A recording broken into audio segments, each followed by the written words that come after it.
لہذا مجالس صحیح وقت کے اوپر شروع ہوں. اور رات کے 10 بجے مجلس شروع ہو رہی ہے. ظاہر ہے 10 بجے مجلس شروع ہو رہی تو 12 بجے تک جو ہے وہ مجلس یا مجلس کا سلسلہ جو ہے باقی رہے گا. کس وقت انسان سوئے گا؟ جن حضرات کو جو ہے مثلا 7 بجے 8 بجے اپنی ڈیوٹی کے اوپر پہنچنا ہے، ظاہر ہے وہ نہیں پہنچ سکیں گے. کون لوگ مجلس کے لیے سننے آئیں گے؟ آپ نوجوانوں تک اگر دین منتقل کرنا چاہتے ہیں تو صحیح وقت کے اوپر مجالس ہو. بہرحال کلب صادق صاحب قبلہ نے اس سلسلے میں سختی دکھائی، لیکن بہرحال افسوس ہے کہ ایک اکیلے کلب صادق صاحب اس سلسلے میں کام کرتے رہے اور بہرحال دیگر افراد جو ہے وہ اس سلسلے میں اس طرح سے کام نہیں کر سکے. مجبوریاں ہوتی ہیں. اب کلب صادق صاحب کا ایک اسٹیٹس تھا، ایک وقار تھا، ایک حیثیت تھی، لہذا وہ اس چیز کے اوپر عمل کر پائے. اب بہت سے لوگوں کے لیے امکان نہیں ہوتا.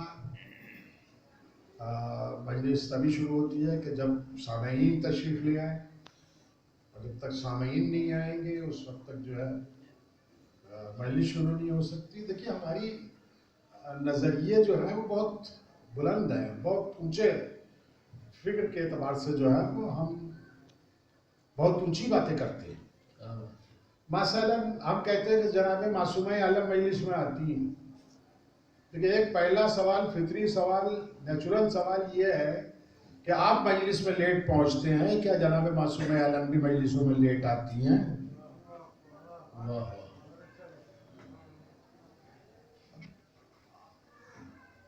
مجلس جو ہے وہ درس ہے.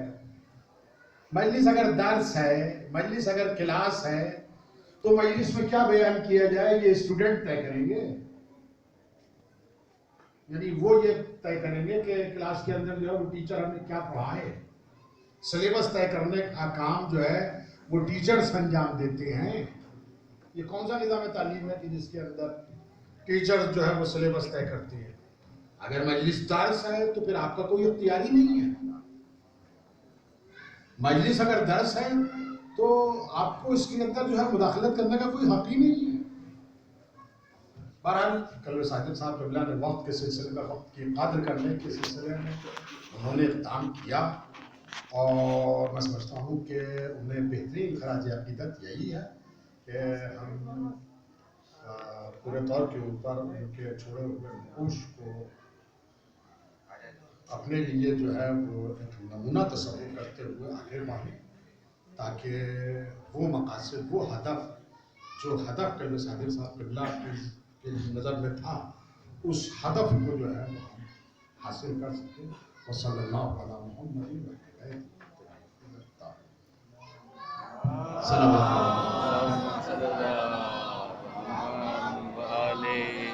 حضرت الاسلام عالی جناب مولانا ممتاز علی صاحب قبلہ تشریف لا چکے ہیں. ایک اور نعرہ صلوات ارشاد کرنا ہے.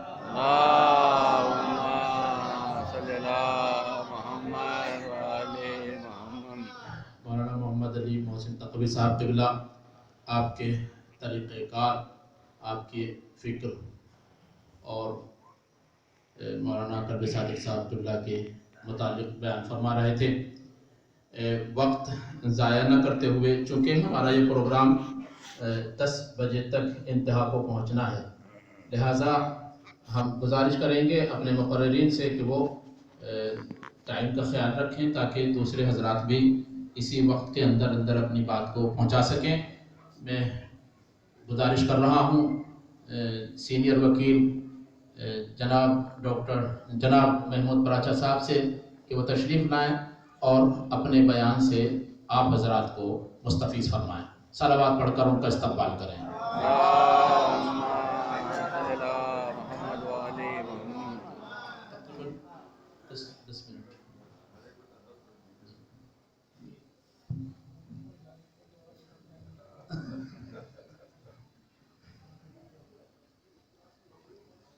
بسم اللہ الرحمن الرحیم.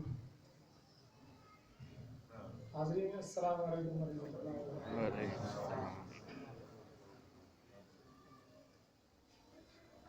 میں آج آپ لوگوں کے درمیان